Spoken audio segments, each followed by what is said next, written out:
കാലാവസ്ഥാ വ്യതിയാനം പോലെയുള്ള ദുരന്തങ്ങളെ പ്രതിരോധിക്കാൻ റെസിഡൻസ് സൊസൈറ്റികൾ രൂപീകരിച്ച് മരങ്ങൾ വെച്ചുപിടിപ്പിക്കുകയും കൃഷിയിൽ കൂടുതൽ ശ്രദ്ധ കേന്ദ്രീകരിക്കുകയും ചെയ്യണമെന്ന് ജില്ലാ കളക്ടർ അലക്സ് വർഗീസ് പറഞ്ഞു. എന്റെ കേരളം പ്രദർശന വിപണന മേളയോടനുബന്ധിച്ച് ജില്ലാ ദുരന്ത നിവാരണ വകുപ്പിന്റെ നേതൃത്വത്തിൽ സംഘടിപ്പിച്ച സെമിനാർ ആലപ്പുഴയിൽ ഉദ്ഘാടനം ചെയ്യുകയായിരുന്നു അദ്ദേഹം. കാലാവസ്ഥാ വ്യതിയാനം പോലെയുള്ള ദുരന്തങ്ങളെ പ്രതിരോധിക്കാൻ റെസിഡൻസ് സൊസൈറ്റികൾ രൂപീകരിച്ച് മരങ്ങൾ വെച്ചുപിടിപ്പിക്കുകയും കൃഷിയിൽ കൂടുതൽ ശ്രദ്ധ കേന്ദ്രീകരിക്കുകയും ചെയ്യണമെന്ന് ജില്ലാ കളക്ടർ അലക്സ് വർഗീസ് പറഞ്ഞു.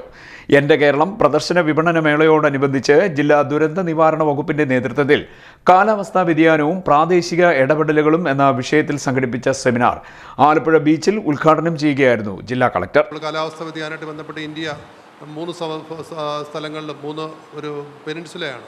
നമ്മുടെ വെസ്റ്റേൺ സൈഡിൽ അറേബ്യൻ സീ, ഈസ്റ്റേൺ സൈഡിൽ ബേ ഓഫ് ബംഗാൾ, സദേൺ സൈഡിൽ നമുക്ക് ഇന്ത്യൻ ഓഷൻ, ഇങ്ങനെ 3 രീതിയിൽ നമ്മുടെ വെള്ളത്താൽ ചുറ്റപ്പെട്ട സ്ഥലങ്ങളാണ്. അപ്പോൾ കാലാവസ്ഥാ വ്യതിയാനത്തിന് ഏറ്റവും പ്രോണായിട്ടുള്ളൊരു ഡിസ്ട്രിക്ട് US എന്നൊക്കെ പോലെ തന്നെ വളരെ പ്രസക്തമായ ഒരു കോണ്ടിനൽ പൊസിഷനാണ് നമ്മളെ സംബന്ധിച്ചിട്ടുള്ളത്. അപ്പോൾ നമുക്കറിയാവുന്ന പോലെ കഴിഞ്ഞ വർഷങ്ങളിലൊക്കെ നേരത്തെയൊക്കെ നമുക്കറിയാവുന്നത് ബേ ഓഫ് ബംഗാളിൽ നിന്നാണ് നമുക്ക് ഈ ലോ പ്രഷർ ഡെവലപ്മെൻറ്റും കാര്യങ്ങളും തന്മൂലം നമ്മുടെ അതിശക്തമായ രീതിയിൽ മഴയുണ്ടാകുന്ന സംവിധാനങ്ങളുണ്ടായിരുന്നു. എന്നാൽ 2021 കാലഘട്ടം നമുക്കറിയാം വളരെ വ്യത്യസ്തമായിട്ട് സംഭവിച്ചു. അറേബ്യൻ സീയിൽ ലോ പ്രഷർ ഉണ്ടായിട്ട് കേരളത്തിൻ്റെ തീരത്തേക്ക് പെട്ടെന്ന് സൈക്ലോൺ കൊടുങ്കാറ്റൊക്കെ ഉണ്ടാകുന്നൊരു അവസ്ഥ വന്നു.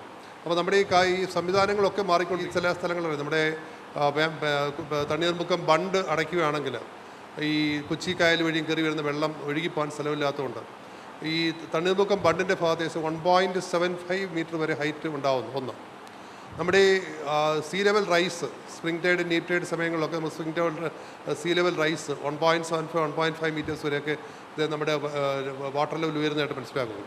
തന്മൂലം നമുക്ക് വെള്ളം ഈ തണ്ണീർമുക്കം ഭാഗത്ത് എത്തിച്ചേരുന്ന വെള്ളം തിരിച്ചൊഴുകി പോകേണ്ടത് നമ്മളെ അന്ധകാരഴിയാണ്.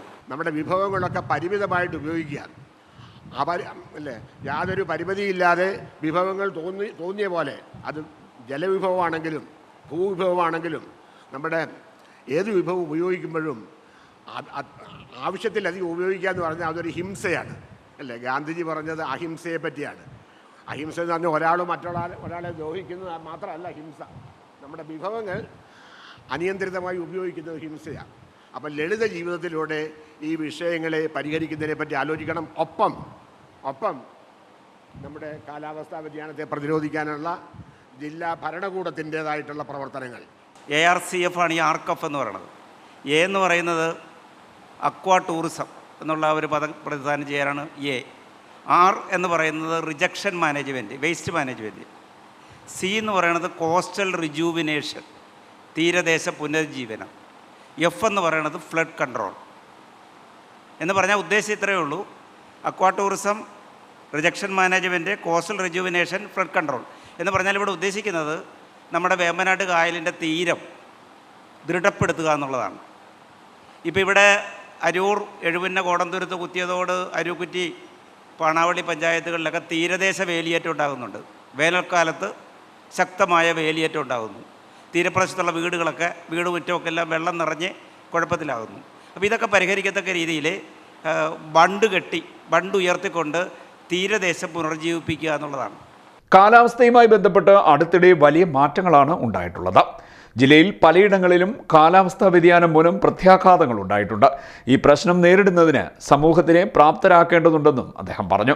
ജില്ലാ ദുരന്ത നിവാരണ വിഭാഗം ഡെപ്യൂട്ടി കളക്ടർ C. പ്രേംജി മോഡറേറ്ററായി. അന്തർദേശീയ കായൽ ഗവേഷണ കേന്ദ്രം director doctor KG Padmakumar, Kila master research person P. Sasidharan Nair, സംസ്ഥാന ദുരന്ത നിവാരണ അതോറിറ്റി കാലാവസ്ഥാ വിദഗ്ധൻ ഡോക്ടർ രാജീവൻ എരിക്കുളം, സംസ്ഥാന ദുരന്ത നിവാരണ വകുപ്പ് junior superintendent Sudheesh Kumar, hazards analyst C. Chandu തുടങ്ങിയവർ പങ്കെടുത്തു. സെമിനാറിൽ പങ്കെടുത്ത എല്ലാവർക്കും സർട്ടിഫിക്കറ്റുകളും വിതരണം ചെയ്തു. CDNet news, Kayamkulam.